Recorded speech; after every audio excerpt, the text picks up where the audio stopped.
पहिल्यांदा राज्यसभेवर बिनविरोध निवड झाल्याबद्दल आमच्या पक्षाचे नेते पार्थदादा पवार यांचं पक्षाचा एक कार्यकर्ता म्हणून मी अभिनंदन करतो। सोबतच महायुतीचे जितके खासदार बिनविरोध झाले त्या सर्वांचं मी या निमित्तानं अभिनंदन करतो। महायुतीने ही संधी त्यांना दिली आणि महाविकास आघाडी करून सुद्धा आदरणीय पवार साहेब राज्यसभेवर गेलेत, साहेबांचं पण अभिनंदन। आज आपण बघितलं असेल की आपल्याच माध्यमातून असं कळतंय की प्रधानमंत्री नरेंद्र मोदीजींना आदरणीय सुनेत्रा वहिनी, पारदादा, जयदादा हे स्वतः भेटणार असं एक बातमी आम्हाला तुमच्या माध्यमातून कळली आणि निश्चितच महाराष्ट्राच्या मनात गेल्या 1 ते सव्वा महिन्यापासून जे शंकेचं काहूर आहे आणि ज्या संत गतीनं हा प्रवास होतोय त्याबद्दल गती आणण्याकरता प्रधानमंत्री मोदीजींची भेट घेणं अत्यंत आवश्यक आहे। दुसरी गोष्ट अशी आहे, जो प्रश्न यांनी विचारला DGCA आणि VSR व्हेंचरच्या संदर्भात, DGCAचे जे काही अधिकारी आहेत त्यांनी त्यांचं मरण हे VSRवर लोटलं आहे। VSR व्हेंचरच्या संदर्भामध्ये गेल्या अनेक दिवसांपासून स्वतः आमदार रोहित पवार आणि माझ्या पद्धतीनं आम्हीसुद्धा ही लढाई लढून काही प्रश्नाची उत्तरं विचारतोय। प्रश्न क्रमांक 1, VSR व्हेंचर टेक ऑफ घेण्याकरता जो पायलट नेमला होता त्या पायलटचं नाव साहिल मदन होतं, तो अद्याप कुठं आहे दिसत नाही आहे। त्याच्या घरचा CCTV फुटेज सापडत नाही आहे। दादांसोबत विमानात किती लोक बसली होती हे अद्याप VSR कडून माहिती आलेली नाही, DGCAनी पण दिलेलं नाही। कारण DGCAनी पहिला दिलेला आकडा 6चा होता हे आपल्या सर्वांना ज्ञात आहे। त्यानंतर मी स्वतः आरोप केले होते की 50 कोटी रुपयाचे विमे हे VSR व्हेंचरच्या पायलटचे उतरवल्या गेले। VSR कडूनच एक सुसाईड बॉम्बर म्हणून सुमित कपूर नावाचा पायलट पाठवला गेला होता का अशी पण शंका येते। आणि ब्लॅक बॉक्स रिकव्हरी संदर्भात केंद्रीय हवाई राज्यमंत्री मुरलीधर मोहोळ यांनी 15 दिवसाचा टाइम बॉन्ड पिरियड दिल्यानंतर सुद्धा 1 महिना 15 दिवस होत आहेत आता, तरीही ब्लॅक बॉक्स नेमका कुठं गेला, तो जळला की त्याचा डेटा उडाला, तो बाहेर देशात पाठवला की बारामतीतच आहे, याचीही उत्तरं भेटलेली नाहीत। उलट VSRचे लोक म्हणतात की हमारा कोई बिगाड़ नहीं सकता, याचा अर्थ त्यांना माहीत आहे VSRच्या मागं DGCA आणि VSRचे साठे लोटे हे अंडरवर्ल्डची नसतील कशावरून। कारण मला तर ही पण शंका वाटते आहे की दादाचं विमान कंट्रोलिंगच कुठून बाहेर देशातून होत होतं का, तिथून ते विमान कंट्रोल केलं जात होतं का, विमान एका मिनिटात पलटी कशी घेते, विमान पडण्यापूर्वी स्फोट कसा होतो, विमान पडल्यानंतर स्फोट कसा होतो, विमानात एकूण प्रवासी किती होते, दादांची पोस्टमॉर्टम रिपोर्ट अद्यापही त्यात काय CBI चौकशीमध्ये तो का आलेला नाही। CBI चौकशी जर लावली असं आपण म्हणतो तर किती लोकांचे बयान घेतले गेले। त्यामुळे मला असं वाटतं की VSRच्या लोकांना जर इतका मुजोरपणा असेल तर त्यांचं अंडरवर्ल्ड कनेक्शन नाकारता येत नाही, त्याची चौकशी केली पाहिजे। त्याकरता जर आदरणीय सुनेत्रा वहिनींच्या नेतृत्वात प्रधानमंत्र्यांची भेट सगळे घेत असतील तर मला असं वाटते त्याला गती येईल। पण तुर्तास तरी राज्य आणि केंद्र सरकारकडून ज्या चौकशा लावलेल्या आहेत त्याला अद्यापही गती नाही, याची खंत आम्हाला वाटते। केंद्रीय म्हणजे एअर एव्हिएशन मिनिस्टर यांच्यावरती थेट संशय घेतलेला आहे। यांचं साठं लोटं थेट VSR जे कंपनी आहे त्याच्याशी आहे आणि त्यांच्या मालकाशी असं थेट सांगितलं। VSR हे तुम्हाला वरून जरी विमान कंपनी दिसत असली तरी VSRचं डोकं हे फार पुढचं चालणार आहे। म्हणजे VSRचा माइंड हा टेररिस्ट जे असतात ना, आतंकवादी, त्या पद्धतीचा आहे। VSRचा मालक आता पोलिसांनी ताब्यात घेतला आहे, त्याचा मुलगा पण ताब्यात घेतला आहे, ज्या मुलाचा व्हिडिओ जय पवार यांनी ट्विट केला होता आणि त्यांच्यावर कारवाई करायची, DGCA मोकळं सोडायचं। अरे खरे पापी तर DGCAचे अधिकारी आहेत ना, त्यांच्यावर सदोष मनुष्यवधाचे गुन्हे दाखल झाले पाहिजे। साधा FIR पण त्यांच्यावर घेतला गेला नाही, याचा अर्थ स्पष्ट आहे की VSR व्हेंचर आणि DGCA यांचं साठं लोटं आहे। त्याच्यामुळे त्यांना वाचवणारी TDP असेल, जे आमदार रोहित पवारांनी आरोप केलेत, अर्थातच त्यांच्याकडे तसे सबळ पुरावे आहेत। त्याच्यामुळे TDP आहे का, केंद्रातला कोणी बडा नेता आहे का, किंवा कुठला राजकीय त्याला वरदहस्त आहे का, राजकीय पाठबळ आहे का, याची सगळी शहानिशा ही महाराष्ट्राच्या समोर जर आली नाही तर VSR व्हेंचरचे जिथं कार्यालय असतील ना तिथं लोक येऊन ते जाळून टाकतील, एवढं मात्र नक्की। आज आमदार CM यांना भेटणार आहेत, या सगळ्या संदर्भामध्ये जो अहवाल आलाय त्यामध्ये काही आहेत हे सांगण्यासाठी मुख्यमंत्र्यांची भेट घेण्यासाठी जाणार आहेत. अद्यापपर्यंत वेळ मिळालेली नाहीये असं कळतंय. आमदारांमध्ये कोणते कोणते आमदार जात आहेत मला कल्पना नाही, कारण मला त्या संदर्भात अजूनही आमच्या पक्षप्रतोद जे आहेत विधिमंडळाचे विधान परिषदेचे त्यांनी काही सूचना केली नाही. मला त्याबद्दल माहिती नाही. आणि मी स्वतः आमदार म्हणून 1 महिन्यापूर्वी माननीय मुख्यमंत्र्यांना मंत्रालयात भेटलो होतो.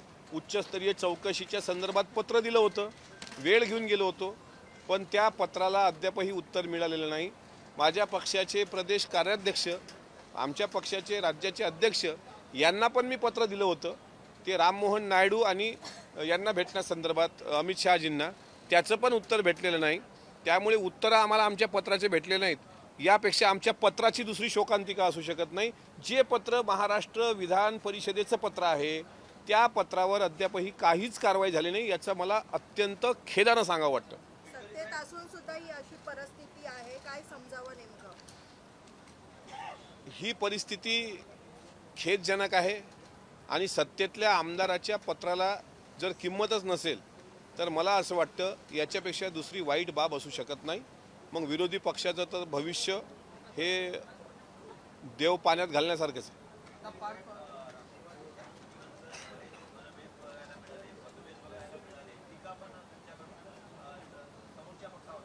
माझ्याकडून झाली, पण त्यांनी केल्यानंतरच झाली, मी स्वतःहून नाही केली.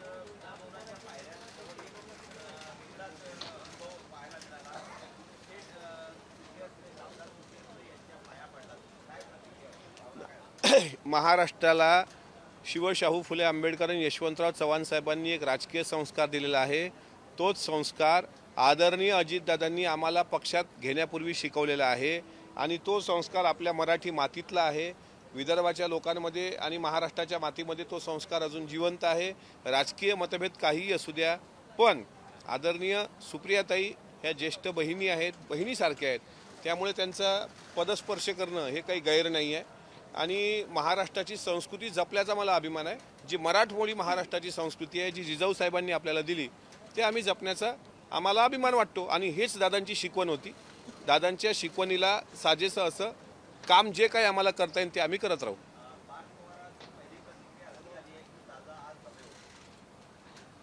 नाही, खरं आहे ना, पार्थ पवार हे खासदार म्हणून जात आहेत, तर याचा आनंद सर्वात जास्त कोणाला झाला असता तर तो वडिलांना झाला असता. म्हणजे आमच्या राजकीय याच्यामध्ये दुर्दैव असं म्हणता येईल की मी महाराष्ट्र विधान परिषदेचा आमदारकीची शपथ घेतली त्यावेळेस माझे वडील नव्हते, त्यावेळेस मलाही वाईट वाटलं होतं. आज ते राज्यसभेत बिनविरोध गेलेत, याचा आनंद सर्वात जास्त हा अजितदादांना झालाच असता की पार्थदादा तिथं जात आहेत. त्यामुळं त्यांना ते आठवण येणं साहजिक आहे.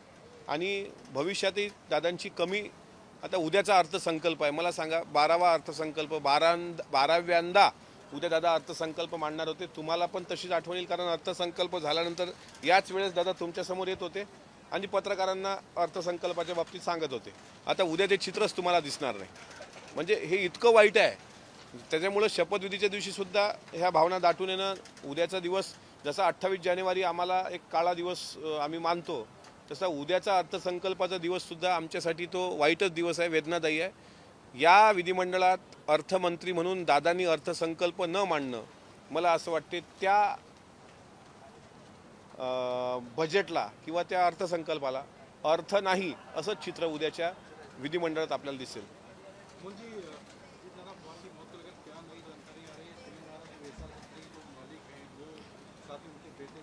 VSR, DGCA ये दोनों की मिली भगत है.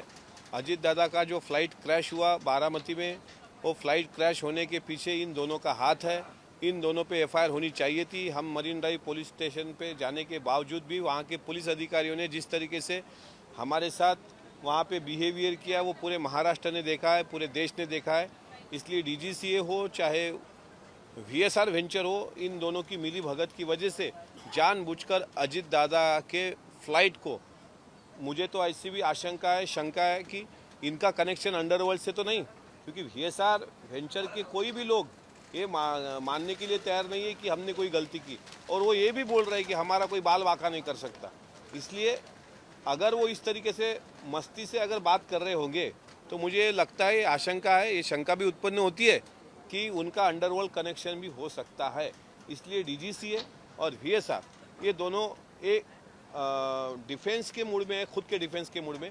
आज देखिए 3 दिन पहले जय पवार जी ने जो वीडियो अपलोड किया था उनके प्लेटफॉर्म सोशल मीडिया पर, वो था रोहित सिंह इस पायलट का, जो पायलट की बगल की सीट में बैठकर वहाँ पे सो रहा है। और वो सोने के बावजूद जिस तरीके से बवाल खड़ा हुआ, और आज रोहित सिंह को पुलिस वालों ने यानी उनको इन्वेस्टिगेशन के लिए उसको और उसके यानी वीएसआर के मालिक को, दोनों को पुलिस वालों ने बिठा के रख के उनकी चौकसी शुरू की है। अब उस पर निष्पन्न क्या होगा, इन दोनों पे कुछ एफआईआर कर दी जाएगी, उनको 3 महीने के लिए जेल में डाला जाएगा और डीजीसीए को बचाया जाएगा। यहाँ पे डीजीसीए के जो अधिकारी है वो इस पूरे मामले के सूत्रधार है, ये मैं पहले दिन से कह रहा हूँ। और डीजीसीए के ये जो अधिकारी है जिन्होंने ये फ्लाइट दादा को दी थी, उनसे लेकर सभी पे एफआईआर होनी चाहिए थी, जो अभी तक हुई नहीं। सीबीआई जांच चालू है ऐसी सरकार कह रही है, तो सीबीआई जांच में अभी तक ब्लैक बॉक्स कहाँ है वो भी पता नहीं चल रहा। अभी तक ब्लैक बॉक्स का डेटा रिकवर करने के लिए वो अमेरिका भेजा गया, दिल्ली भेजा गया, या बारामती पुलिस थाने में ही रखा गया, इसके बारे में कोई नहीं बोल रहा, किसी का जवाब नहीं ले पा रहे हो। और इसीलिए हमें शंका है कि वीएसआर ने जिस तरीके से 50 करोड़ के बीमे उनके पायलटों के उतरवाए, जिस तरीके से सुमित कपूर को सुसाइड बॉम्बर करके उन्होंने भेजा, वो वहाँ से कंट्रोल किया होगा। और अचानक से फ्लाइट इस तरीके से लैंड होने के पहले वहाँ पे स्फोट हो जाता है और लैंड होने के बाद भी स्फोट हो जाता है। इसलिए हमें पूरी शंका है। और सीबीआई चौकसी में जिस तरीके की बातें आनी चाहिए थी, अभी तक महाराष्ट्र के आगे नहीं आई।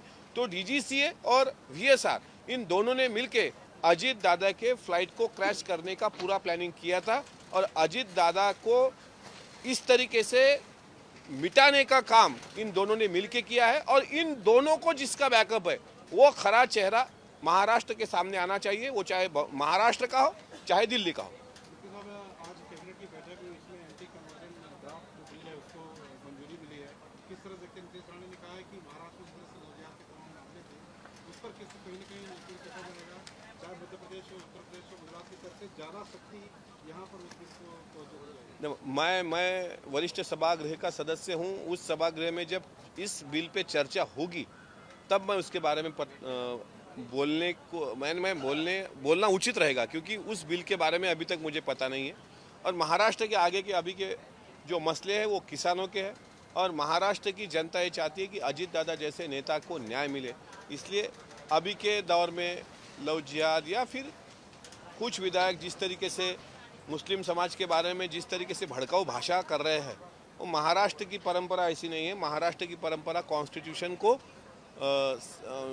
आत्मसात करने वाली परंपरा है। इसलिए इस तरीके से मुसलमानों के खिलाफ बयान देना और किसी धर्म के बारे में गलत बोलना, ये हमारी पार्टी की संस्कृति नहीं है, हमारे महाराष्ट्र की संस्कृति नहीं है। अमोल जी, आप जो है AAIB की जो रिपोर्ट आई है उससे संतुष्ट है क्या? क्योंकि रोहित पवार ने ये कहा कि तमाम जो है खामियां हैं और महज खानापूर्ति है। डीजीसीए AAIB की जो रिपोर्ट आई है एक्चुअली पहले दिन आई वही ना, 22 पानों की AIB वाली रिपोर्ट। AAIB के रिपोर्ट से महाराष्ट्र का कोई भी इंसान संतुष्ट नहीं है। जिस तरीके से गलत रिपोर्ट उन्होंने बनवाई, उसमें पहला एक वर्ड है बारामती डिस्ट्रिक्ट, दूसरा है वो पेड़ को क्रैश होकर फ्लाइट आगे चला गया। और ये 2 पॉइंट पे ये पूरी साफ तौर पे एक पिक्चर सामने आती है कि AAIB इन्होंने दिया हुआ जो रिपोर्ट है वो तकलादू है, उस पर कोई भरोसा नहीं कर सकता। पार्थ पवार नामांकन उन्होंने भरा और अबुक पे कहा कि दादा होते तो आज बहुत खुश होते। सही बात है। जिस तन लागी वो तन जाने, बीजा क्या जाने गवारा रे। अब जिसके पिताजी का देहांत हुआ उसी को उसका दुख मालूम है। अजीत दादा के जाने से पार्थ पवार साहब को जितना दुख हुआ, महाराष्ट्र के सभी लोगों को उतना दुख हुआ। और आज अजीत दादा का बेटा राज्यसभा का अगर वहाँ पे खासदार बन रहा होगा तो इससे गौरवशाली बात दादा के सिवाय और किसी को भी उतना प्राउड फील नहीं होता था जो जितना दादा को फील होता था। तो आज दादा को वो मिस कर रहे हैं। कल बजट रखा जाएगा महाराष्ट्र का, पूरा महाराष्ट्र दादा को मिस करेगा।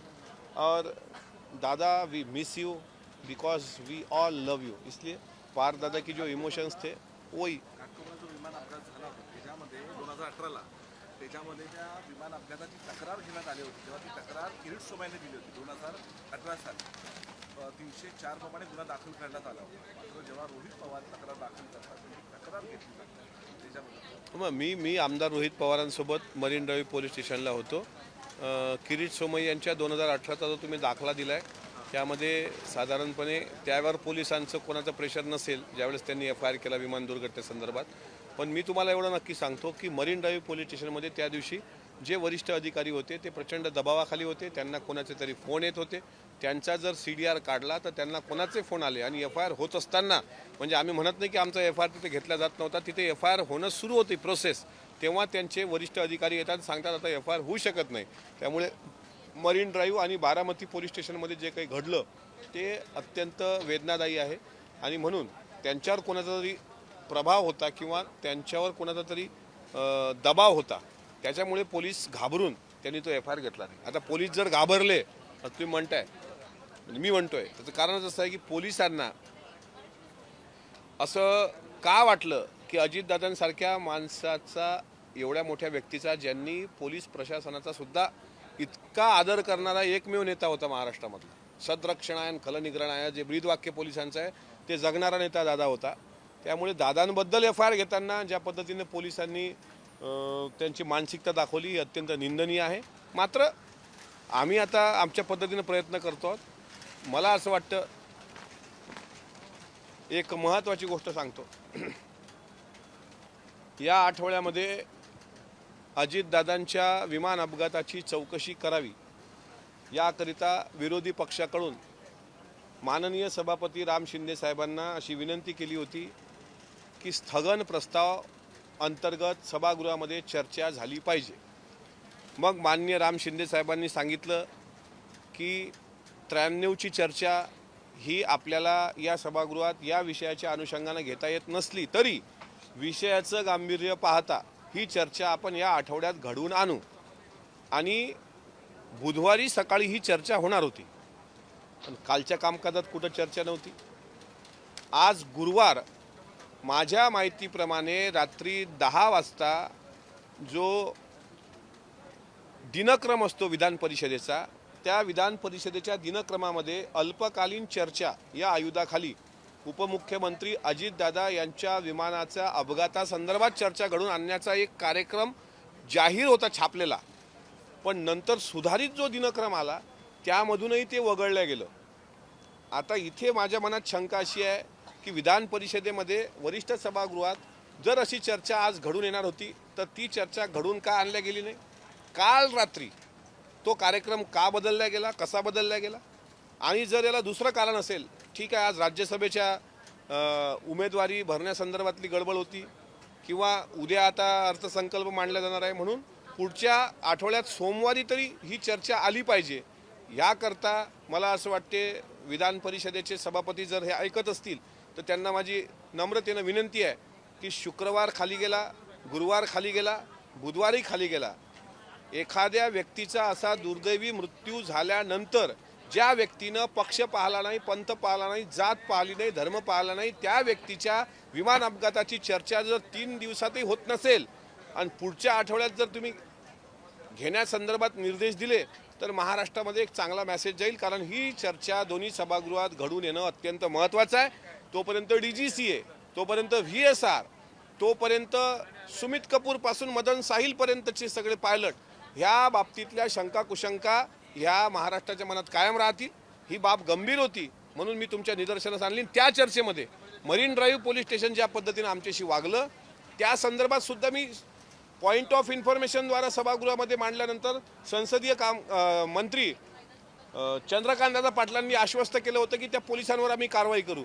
अद्यापही त्या पोलिसांवर कारवाई झाली नाही. त्यामुळे वरच्या सभागृहात जर मंत्री आम्हाला सत्तेतल्या आमदारांना शब्द देऊन जर असं म्हणत असतील की त्या पोलिसांवर कारवाई करू तर मरीन ड्राईव्ह पोलिसांनी जर FIR घेतला नाही तर त्यांच्यावर काय कारवाई केली गेली. कारण तिथे सत्तेतले 2 आणि विरोधी पक्षातले 2 असे 4 आमदार होते आणि 4 आमदारांसोबत जी गैरवर्तणूक त्या पोलिसांनी केली त्यावर अद्यापही FIR झालेला नाही किंवा अद्यापही सरकारकडूनही कुठली कारवाई झाली नाही. ही स्पष्टपणे मी या ठिकाणी सांगतो आणि चर्चेमध्ये हे मुद्दे उपस्थित केल्याशिवाय मी शांत बसणार नाही हेही या निमित्तानं सांगतो. धन्यवाद. पवारांनी पत्रकार परिषदेमध्ये बोलले की विमानाची रेकी करण्यात आली, हे खरं आहे का? त्यांनी सप्रमाण हे दाखवलेलं आहे आणि त्यांचे मुद्दे अद्यापही कोणाला खोडता आलेले नाहीत. त्यामुळे त्यांनी या रेकीबद्दल जी शंका उत्पन्न केली त्या शंकेला दुजोरा मिळतो. कारण आम्हाला DGCA, VSR, त्यांचे मालक आणि त्यांचे पाठीराखेन त्यांना असलेलं पॉलिटिकल बॅकग्राऊंड यामुळे ह्या शंका, आणि म्हणून मी म्हटलं की त्यांचे अंडरवर्ल्डशी संबंध नाकारता येत नाही. जिथं अंडरवर्ल्डशी संबंध असतात तिथं विमानाची रेकी केली जाते, घराची रेकी केली जाते आणि रेकी केल्याच जाते. त्यामुळे त्यांच्या या शंकेला जागा उत्पन्न होते. प्रस्ताव विरोधी पक्षाचा असतो, स्थगनचा प्रस्ताव. राम शिंदे साहेबांना हे अधिकार आहेत, ते सभापती आहेत. खाली नार्वेकर साहेबांना आहेत कारण ते विधानसभेचे अध्यक्ष आहेत. नाही, तो प्रस्ताव माझ्यासमोर आला नाही.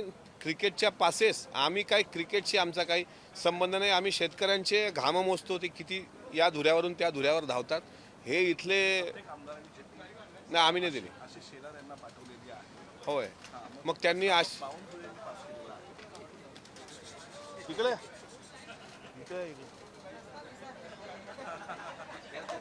हां हां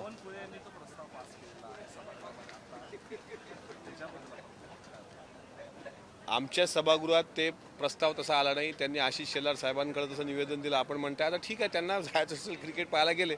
माझ्या सभागृहात प्रस्ताव आला असता मी सांगितलं असतं.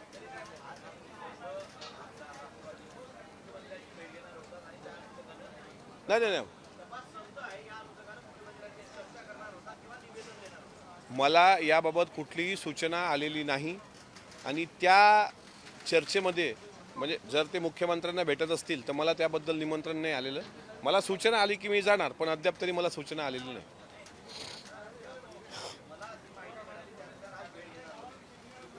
बरोबर आहे ना, मग सर्व आमदारांना निरोप आले असते ना, पण मला निरोप नाही आला अजून.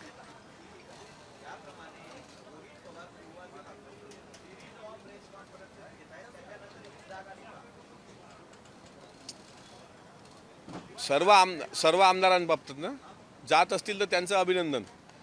देर आहे दुरुस्त आहे.